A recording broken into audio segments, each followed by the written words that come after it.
that. Okay, Kurt. Thanks a lot. And thank you for inviting me. All right, as he said, I'll be talking about hydrology in wetland restoration projects. I think most of us would agree that restoring hydrology is the most important or critical part of a restoration project. The ultimate success of that project will depend on hydrology being able to support the plant community. Now, how do we determine whether hydrology is successfully restored? We've got the tools needed. We've got automated wells. We've got rain gauges. Now, up until Kevin's talk, I thought because we had the tools, we always collected the data. If we will collect it, I guess, if our monitoring budget is sufficient. So in general, I think we've got the data. The biggest problem I see is that we do not have any method for evaluating that data. So for these restored sites, one created, I'd ask the question, do they meet wetland hydrology? Well, in many cases we have the data on water table fluctuations and rainfall, but we don't have an agreed upon technical standard for interpreting it. So today I want to discuss a proposed technical standard for identifying appropriate wetland hydrology in restoration sites. Now, as I get into this, let me give you some background. It was developed for the North Carolina Ecosystem Enhancement Program. And so it's not an official policy as yet because it's basically hot off the press and still in discussion. It's a proposal, so it's not going to be implemented immediately. And I want you to remember that I'm an academic. I do not have the power to implement it myself. I'm only the messenger in this case, okay? The actual decision on implementation will come from a North Carolina state government agency. Now in this talk, I'm going to try to do 6 things for you. First, discuss the status of wetland hydrology monitoring in North Carolina. Then review the proposed hydrology standard that we developed for EEP. I'll show how rainfall should be evaluated, talk about measuring water tables, methods for doing that, a little bit of discussion on hydrologic modeling and how that can be involved with evaluating restoration sites, and then present some soil and site considerations. Like before, if you've got questions, just let me know.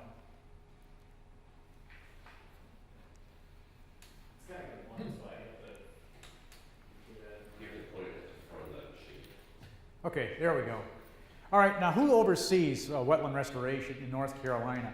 You've heard the term North Carolina Ecosystem Enhancement Program, I think throughout, at least today I've heard it.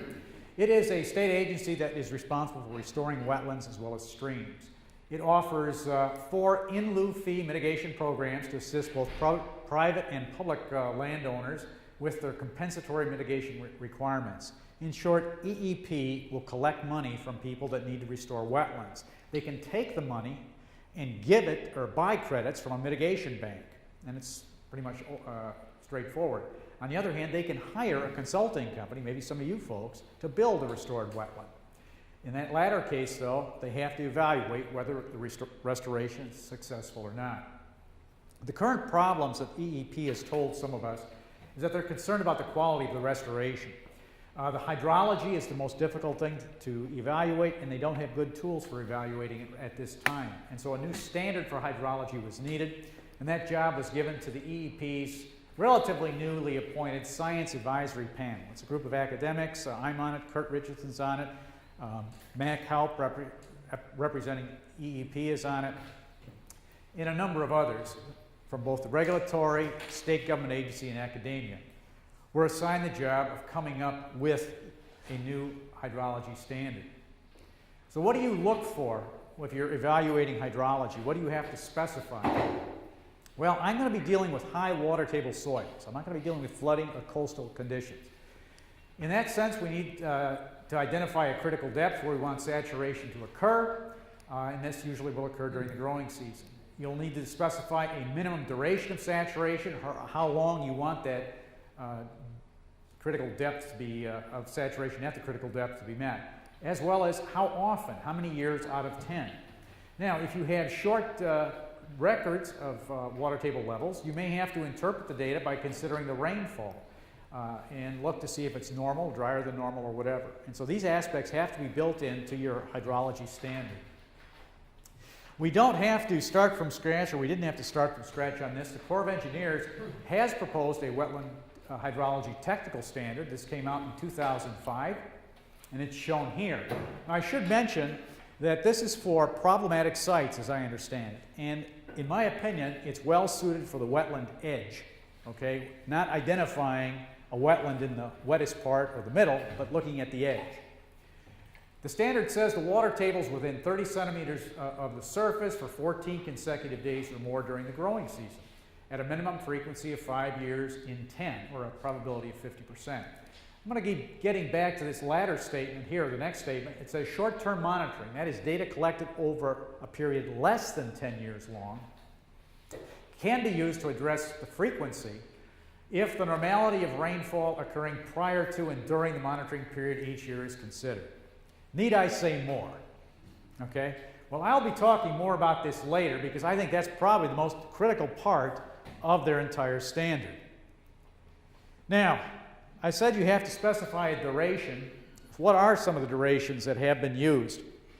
If you go back to the 87 Wetlands Delineation Manual, they took a stab at showing what durations of hydrology are appropriate for wetlands. And I've just copied that stuff right here. You've got percent of growing season here as one measure of duration of saturation. I've translated that into days, assuming a growing season of about 246 days, and then the comments from the 87 manual. Well, if your duration of saturation within the critical depth is less than 12% of the growing season, less than 12 days, those areas are not wetlands. If it ranges from 5 to 12.5% of the growing season, roughly 12 to 31 days, many areas within this range are not wetlands. So what range do you want to use?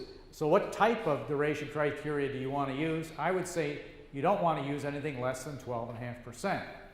If it's 12.5% or greater, almost all areas are going to be wetlands. This is saturation in excess of 31 days. Anyway, that's what's in the core manual, 12.5%. Now, we did some studies a few years ago. Our grad student, Pete Caldwell, did. He looked at four natural wetland communities, some of which are used in restoration. These are from 3 Carolina Bay wetlands. There are 4 plant communities, as shown here.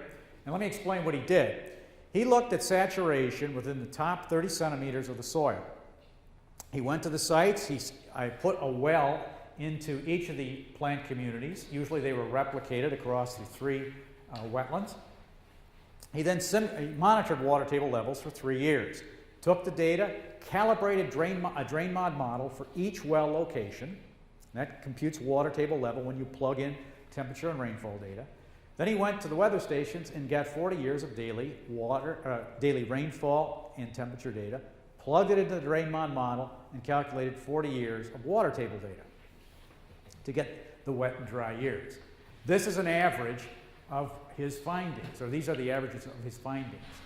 For a pond pine woodland, he found that if he averaged the 40-year data during the growing season now, over the all 6 wells, the pond pine woodland was saturated for 50% of the growing season. This is the frost-free period. Now, across the 6 wells, it ranged from a low of 10% to a high of 83%. For a hypocosin, you're saturated within the upper 30 centimeters for 87% of the growing season. Bay forest, 90%, non-riverine swamp forest, 94%, over that 40-year period. The take-home message is, if you're going to use a duration of saturation of 12.5%, based on these data, that is a pretty small duration to shoot for, okay? Our wetland communities are saturated for much longer periods of time, at least in these cases. All right, let's take a look at the EEP's restoration projects. If you go to their website, you can see that they have reports for 233 wetland restoration projects online. We selected 114 of those to look at a little closer because they have data on hydrology and rainfall. I'm not trying to imply that the remainder of the 233 are deficient in some ways, but usually they didn't have much monitoring data. In other words, they only had it for maybe 1 year or were about to start. So we picked the 114 because they had multiple years. Just as a summary, the targeted durations used across all sites range from 5 to 25% of the growing season. Rainfall data was generally reported, but not used to evaluate hydrology in detail. In other words, if you have a wet year, normally the high water tables in the site do not count. If a hurricane comes through here, it raises the water table, and we saturate a lot of land, but not all of those are going to be wetlands. So you normally have to exclude data collected during wet years. But in the EEP's data set, it doesn't look like they do, possibly because there's not a standard procedure for doing it. They report the rainfall data, they report the hydrology, but the two are never connected. Okay? This is the distribution of the durations of saturation for the 114 sites in the EEP's data set. You can see its duration is given as a percent of the growing season on this on the horizontal axis from 5 to 25%. Numbers as a percent of the total of 114 are on the y-axis. Okay, you can say that we had one site where the duration of saturation was 25%. That's a coastal area. And so we're not discussing coastal areas today, and only one of those sites, again, was reported. The most common duration used was 12.5%, and that was found at about 45% of the sites. The remainder, about 50%, had durations ranging from 5 to 10%, with a fairly large number at 5. Now, I was just talking to Matt Haupt, and he said these are maybe the older sites. I'm not sure. But again, based on the Corps of Engineers criteria, this would barely be making the edge of a wetland for jurisdictional purposes. Okay? And so the 12.5% looks like it's a little bit more appropriate to shoot for. Okay, that was the first part of my objectives. Let's turn to the second, our proposed wetland hydrology standard that we've suggested EEP use. Now, before I get into the actual guts of it, let me give you the committee. This is a subset or a subgroup of the Science Advisory Panel, and we were focusing on hydrology. I was the chair from NC State, Mac Haupt, again, from EEP. We had two representatives from the Corps of Engineers, Todd Tugwell, Dave Lexon. The next three guys, Wayne Skaggs, Mike Burchell, Chip Cheshire, NC State engineers, hydrologists, experienced in modeling and wetland restoration. Steve Broom at NC State's experience with wetland restoration. And Pete Caldwell, I mentioned before, is with the Forest Service working on hydrology of plant communities. So I thought it was a pretty good group. All right, our requirements, the proposed requirements are as follows. Adequate wetland hydrology in a restored or reestablished wetland would require the water table be within 30 centimeters of the surface for a period of consecutive days greater than or equal to 12.5% of the growing season. These requirements should be met following periods of normal rainfall and may be met following periods of drier than normal rainfall. But the point is, you would be meeting these requirements during a period of wetter than normal rainfall would be considered unacceptable. Now, the 30 centimeter depth requirement, of course, is taken from the Corps of Engineers. This is a zone about where a lot of your roots will be found, and so saturation in this zone should affect the plant community. We did not consider sites subject to flooding or ponding at this time. Maybe this can be brought in. We focus strictly on the water tables, but if flooding and ponding are occurring, you'd want measurements of those as well. I didn't mention anything about duration, so let me put it in. I did mention duration, but let me talk about growing season related to that. The growing season is, what is the growing season is being debated somewhat in North Carolina. Some people feel it's year-round based on soil temperatures. For this criteria, we want to use the frost-free period for the growing season, and that's available on, the dates of that are available on the WETS data tables online. Use a probability of 50% and an air temperature of 28 degrees Fahrenheit. Now, who has heard of the WETS data tables? Okay, most of you. And so you know where to go and you'll be able to get it. I'll show an example a little bit later. A duration of 12.5% was selected as recommended by the Corps of Engineers primarily. Areas with shorter durations may or may not be wetlands based on the information I showed you earlier. Okay, monitoring. This goes back to frequency. Or will include frequency. We're recommending, or at least according to MAC, wetland regulations will require, if they don't now, that monitoring be done for 7 years. That's not my rule, that was handed down to us. And we're saying if the saturation depth and duration requirements are met for at least 4 out of those 7 years, during periods of 4 out of 7 years, the hydrology will be considered met if rainfall is acceptable. Okay, so you still got to use rainfall. And we recommend that assessing hydrology annually just to see if there's problems developing at your site, because if you find that it might be a little dry, there still might be time to make modifications to increase the water table elevation. I don't know if those of you are familiar or worry about the capillary fringe, but if you deal with wetland regulations and hydrology, this issue always comes up. If you don't care about the capillary fringe, that's fine, because our recommendation is don't worry about it. Now let me explain why. We've got a soil column over here on the left with 3 distinct zones. Got a well here with the water level shown by the dashed line. And then I've given names to each of these 3 zones. So we've got the saturated zone, the capillary fringe, and the unsaturated zone. Here's my water table. You can see that it equals the water level in the well. Now below it in the saturated zone, below the water table, the pores are full of water, and the water has a pressure greater than atmospheric pressure. Need I say more? Now let me ask you something. Is that an academic definition? The pressure on the water is greater than atmospheric? Or is that field friendly? Could that ever be used? What do you think? Okay, carry a barometer. Okay. Let me explain this. When the water has a pressure greater than atmospheric, we call it free water. It flows by gravity as well. But it can enter a well because it can push air out of the well. So it is a field-friendly definition. To know when the water has a pressure greater than or equal atmospheric, look at a well, a borehole, or a ditch. If there's water in that ditch, that surrounding area has water with a pressure greater than atmospheric. It's field-friendly. Now, why do I say that? Just old academics standing up here.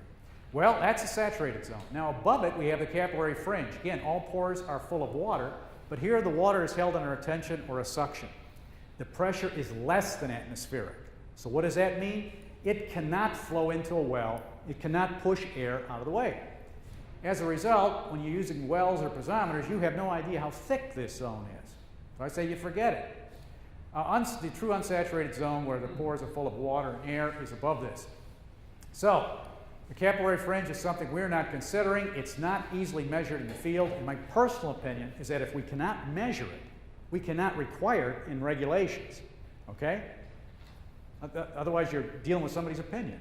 Sounding like an academic, and we sure don't want that for regulators.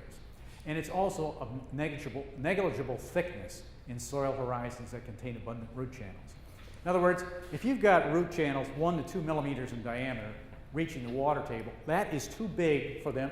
They're too big to suck up much water, to draw water up. And so the capillary fringe in the rooting zone is probably going to be very, very thin and virtually irrelevant. So forget your capillary fringe. My favorite topic, rainfall. Let's talk about how rainfall data can be interpreted, because this might be a little on the odd side or new for you. Now, we're using the term normal rainfall condition, wetter than normal, drier than normal. The normal rainfall is going to be defined on the USDA's wet data tables. We're using those as our definition of normality. Normal rainfall is given as a range of rainfall values on those tables. It's defined as the 30th and 70th percentiles, and these values are computed over a 30 to 40 year period. I'm looking out at your faces right now, and I can see you're ready for more. You're eating this up. So, okay, I'm not going to hold back. I'm going to unload. Believe it or not, this is kind of interesting. Now, if you want the WETS data, it's available online. I checked this out last week, so the website is still valid, I hope. Now, here's a WETS data table. I hope you can see the numbers. If not, the one in the book looks pretty good. This is for Greenville, North Carolina. You can see in the first column we've got months, January through December. The next 3 columns are temperature. We can cross those out. The last 5 columns relate to precipitation. Now, we have a column here with average precipitation. You scratch that out, we don't care. It's the next 2 columns that we're interested in. These are the 30th percentile and the 70th percentiles. Okay, so Basically, this is the 30th percentile. It says 30% chance we'll have less than this amount, and there's a 30% chance you'll have more than this. This is our 70th percentile. So our normal rainfall range at Greenville for the month of January is 3.53 to 5.33 inches of water. Any questions on this? Very simple. Anything above that is wetter, anything below that range is drier. Okay, now we are recommending that rainfall be measured on site to identify periods of drier and normal and drier than normal rainfall for the hydrology assessments. Now, for those assessments, the normal rainfall conditions should be assessed for a 3-month period that comes prior to the time the water table rises. That struck me when I first heard it as a little odd. I would have thought you'd want to measure rainfall or look at your rainfall after the water table rose.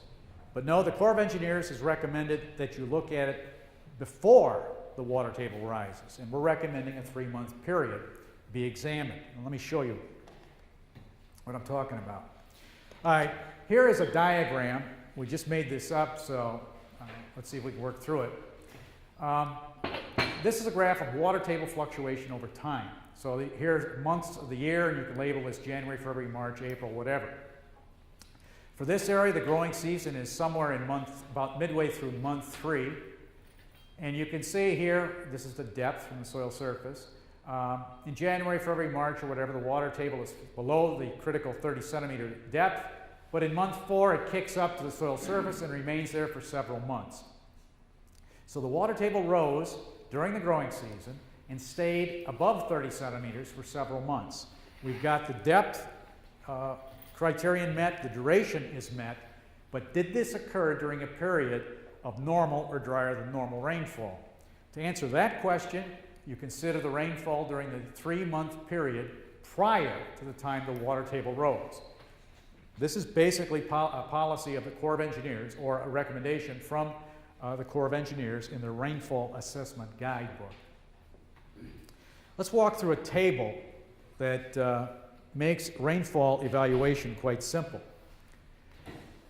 Let's say the water table rose in April. And by the way, the method is also published in a study by Sumner, a student at NC State that worked with us. She's compared several rainfall assessment techniques studied by the Corps, or proposed by the Corps of Engineers. And this one turns out to be the simplest and one of the more accurate ones, actually. So you start with a table like this. Water table rose in April. So in this table, you have to first list the months of interest. The prior 3 months are March, February, and January. All right? Next 2 columns, you put your wet data. So this is the 30th percentile column and the 70th percentile column. Then this column shows your measured rainfall, determined on site, 4.53, 5.10, 9.58. You fill that in.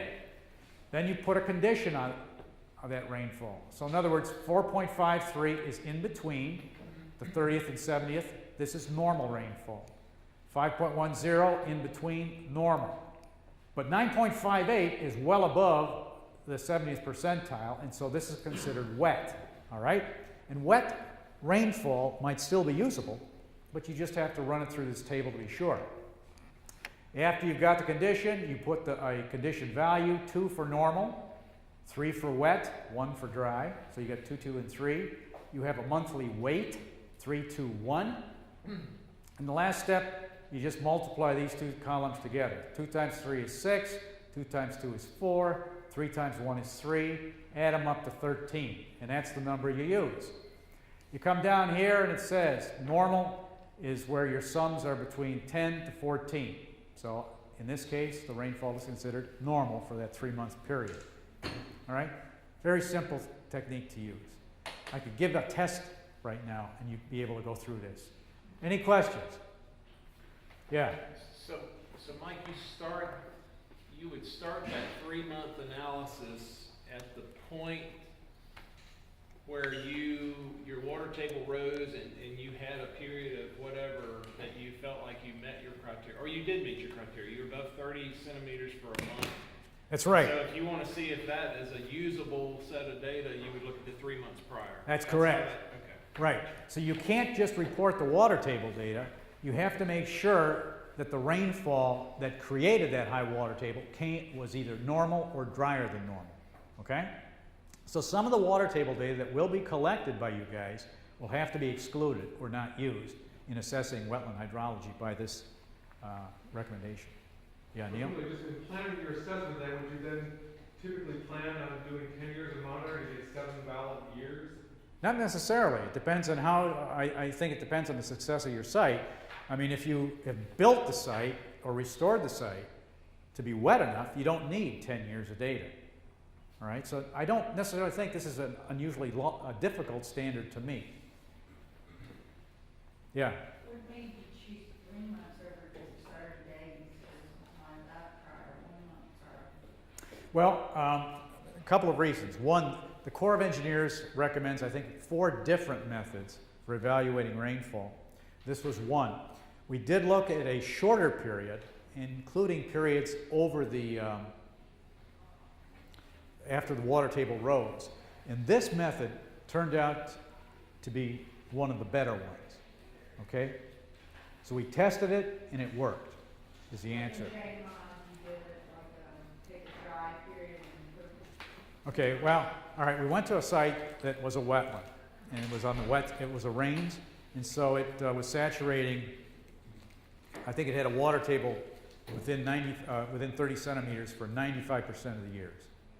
Okay, 9 out of 10 years, it meets wetland hydrology requirements. We took a drain mod there, and or we calibrated a drain mod model there, and simulated then 40 years of daily water table data. So we had 40 years of water table data, which we could interpret.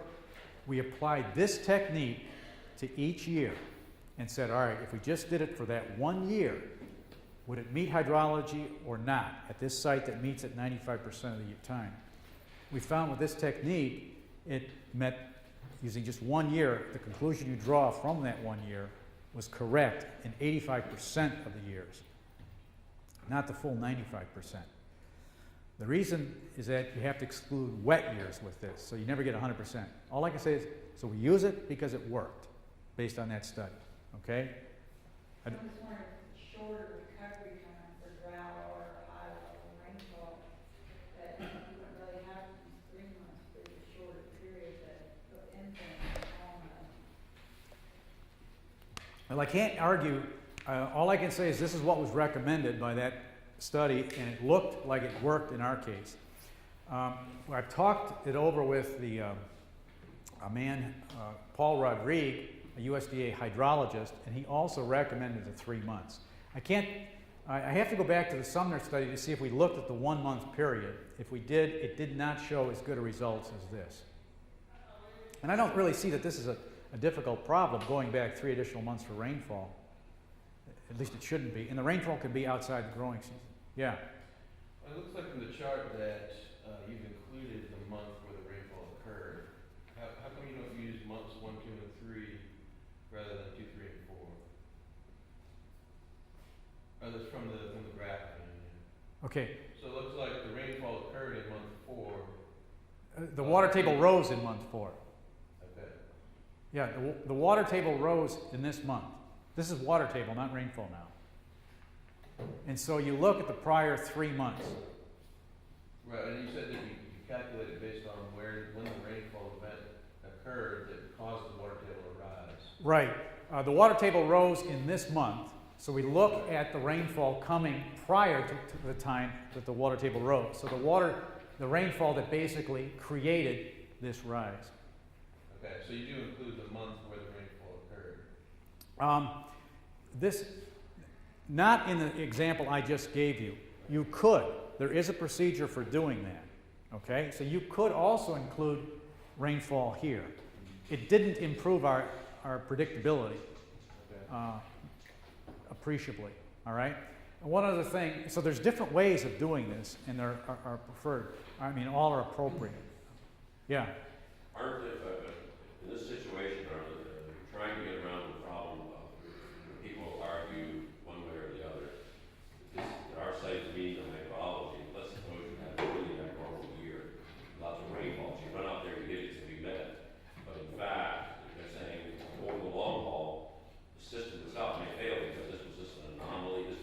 That's right. This gives you a way to really look and see, because organisms can't survive on one storm, you've got this amazing amount of water. That's right. Now, I'd also add, let's say you had this abnormal period that created a high water table.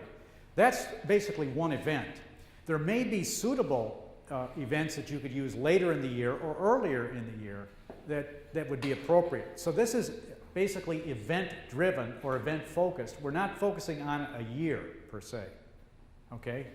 Yeah? This may not make sense, but does it cause a problem if, like, on April 4th, you have a 3-inch rainfall and so it rises, but, like, you have to base it off of, like, what happened in just, because these values are based on just March Right. and all those things? What, I don't think so. One of the techniques that we did look at is using a portion of the month. And we found that that didn't increase the accuracy of your predictions very much at all. Now I have to go back to see if it was an extreme event, but I don't, all I can say is we considered that, but I don't think it's going to be a problem. You could look at this or include it. In fact, I think the student said if anything comes within the first 15 days, eliminate it. Now, if it's after 15 days, you might want to include it. But that's a slightly different procedure than what I'm talking about here. But it could be used if you wanted to. What I've just showed you is the simplest, okay? Anything else? All right, see, rainfall is interesting. Remember that. All right. Now let's talk about measuring water table depths. I think all of us probably know how to do that, but let's just make a few comments here. Wetland hydrology will be monitored with recording wells. That's what we're recommending. They're readily available. The well should extend down to a depth of 1 meter. If it goes deeper, obviously, it's not a problem. Read the wells once per day. If you're doing modeling, you might want to read them or have them set to read more often than once a day, twice a day, to up to 4 times a day. That is, if you're using the data for drain mod. I should say all of our wells that I've used in research read once per day, and you can still do drain mod simulations, but sometimes more frequent measurements might be warranted. How many wells do you install? We don't have a set number, but we want you to install enough to encompass different soils, vegetation communities, and surface topographic variations. In other words, you don't necessarily focus only on the depressions where you expect it to be wet. If you want some guidance, we recommend installing wells in a transect. And the number, your sampling plan, giving number and location of wells, should be approved by the EEP, or at least run by them, before you actually go into the expense of putting the wells in. As far as I'm concerned, talk to the regulators first to make sure that they will agree to accept the data. Let's give an example. I'm going to give you an example. Okay, this is a Carolina Bay with obviously organic soils in the middle. This would be the wettest part of the wetland. Mineral soils here, and then a sandy rim, which is just a little rise on the outside. So this would be the dry area, wettest area here. If you wanted to instrument the site, you could put, I think it's 17 wells. This would be 2 transects, 1 along the long axis. This would be about 1.5 miles long in this case, 1 mile wide. So it's really not overly intense well placement. This area was left alone, so we threw in a few more wells here. But this again would be a well design where you're using transects and hitting a gradient of wetness going from the middle to the edge. Unlimited budgets, of course, you can add many more. Wells, I think, should be installed following the Corps of Engineers guidelines, which are shown here. I don't know if you're all familiar with this or not, but we'll put in a well to a depth of 1 meter by augering a 3-inch diameter hole. We backfill the slotted portion of the well with sand, cap it with a 2-inch layer of bentonite, which is swelling clay, backfill with soil, form a cone, so that we shed any surface water, and with the bentonite seal, surface water should not be coming down. And we're basically good to go. Okay, we had on our group about half the group familiar with modeling, and so modeling was mentioned in our standard, mainly reflecting the ideas of Wayne Skaggs. He believes that wetland hydrology can be evaluated with simulation models such as DrainMod, which calculates water table levels, as long as they're calibrated for the sites using on-site measurements, and then plugging into the model your historic rainfall data to get 40 years or so of water table data. Once you look at that record for a restored site, you should be able to see if you're likely to meet wetland hydrology or not. I think the results are useful for predicting the success of the restoration site, and also if you're finding that you're coming up a little bit dry, you could adjust things in the model like surface roughness or surface storage and see if these site modifications might raise that water table a little bit more for you. So modeling can be done, and it can be very useful, particularly on problem sites. Okay, that's the hydrology standard as we've got it. The other thing that the EEP asked us is to give them some guidance on soil and site considerations. Of course, we wanted to stick with stuff that we felt comfortable with, and unfortunately, it didn't cover all the cases they wanted us to address, but let me just run by you some of these for you.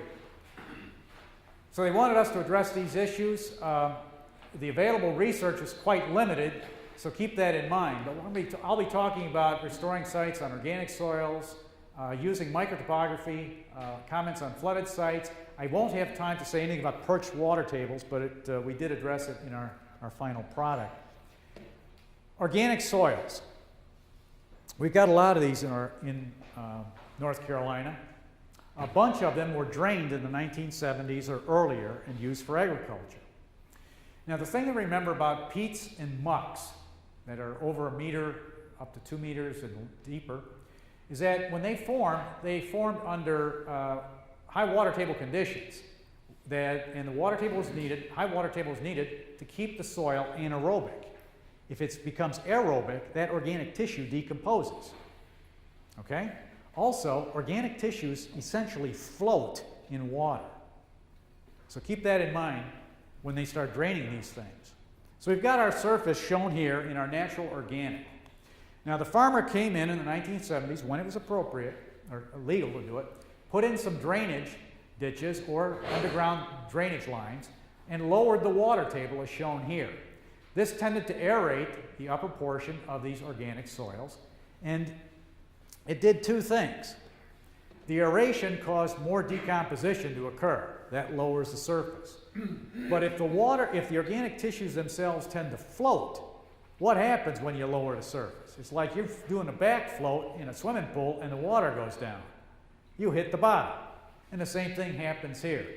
So the point is, when you drain organic soils, the surface goes down. All right? And it goes down a little bit more each and every year. Now, if you come in and restore this site by plugging the drains, where is that water table level going to rise to? The current surface, which is here, or the original, which is here? Huh? Yeah, it's a quiz question. It could go back to the original, assuming there's not massive drainage in the surrounding area. That's correct. This might be 3, 4, 5 feet above the original surface, okay? So you have to allow for the fact that if you just plug the drains on organic soils, the water table could rise above the surface and you'll create a lake. Now, the organic soils or the histosols subside. The process of surface lowering is subsidence, at least in the soils community. Subsidence, I think, in the ecological community. Our rates, we estimated some rates of subsidence in our organic soils and came up with about 2 to 3 centimeters per year. That's about 1 inch per year. Water tables in restored sites, again, may rise above the surface to levels that harm your vegetation, might kill your trees if you create a lake. So you might want to estimate the amount of subsidence that has occurred at a site. And to do that, what we're suggesting as a rule of thumb, and it's been published, take the number of years that the site's been drained and assume that you get 1 inch of drop each year. So if a site's been drained for 30 years, as many of ours have, the surface has been lowered by about 30 inches. Okay, a rule of thumb. So if you restore that hydrology, the water table will rise 30 inches above the surface. So we felt pretty safe making that recommendation. Somebody called me one time and says, why are organic soils easier to restore to wetlands than mineral soils? And I said, heck yeah. They said, why? Well, because you've lowered the surface quite a bit, so the hydrology is almost a no-miss situation in restoring. Okay, whoop, running out of time. Surface storage effects. The engineers are very big on surface storage. Now let's just explain this. If you go into a natural wetland, it's very hummocky. Trees tip over, they make depressions, and those store water. And as a result, they will force water into the ground.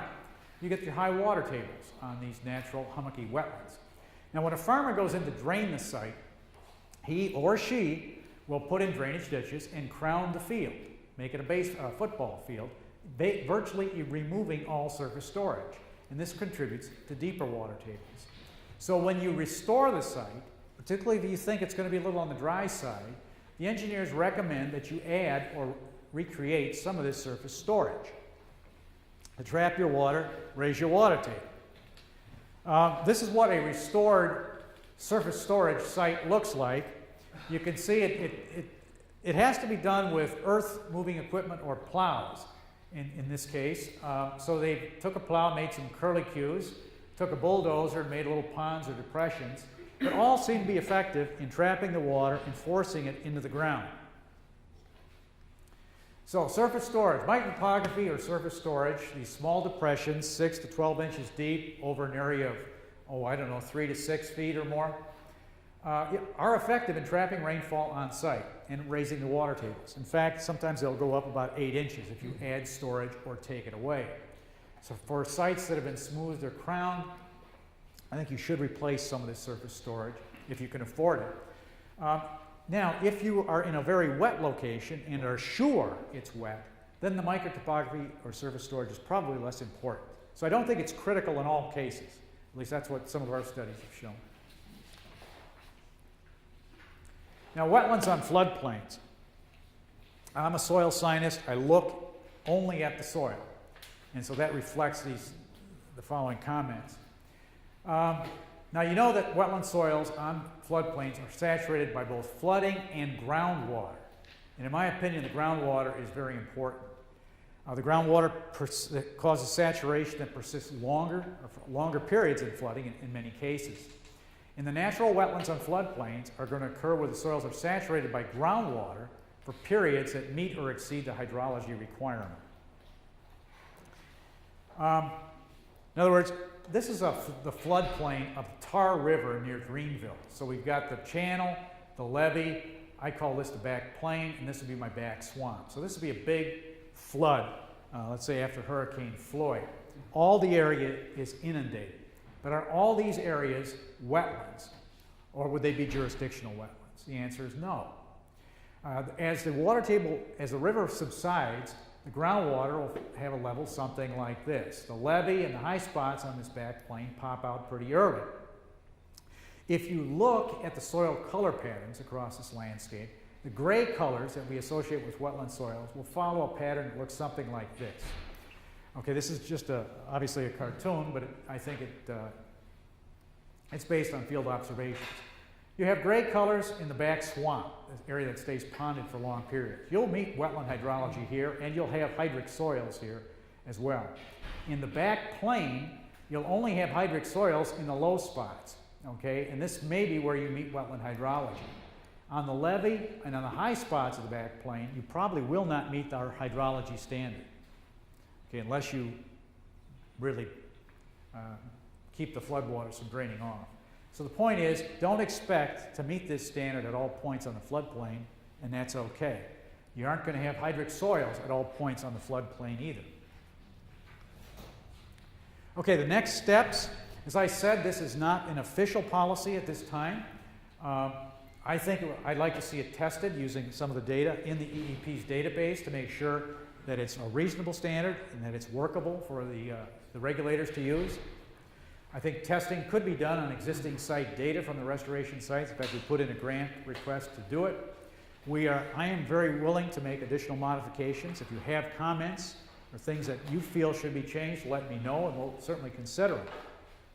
But right now, I'm hoping to see somebody use this in the not too distant future. Okay, I think that's all I wanted to say. Thank you very much.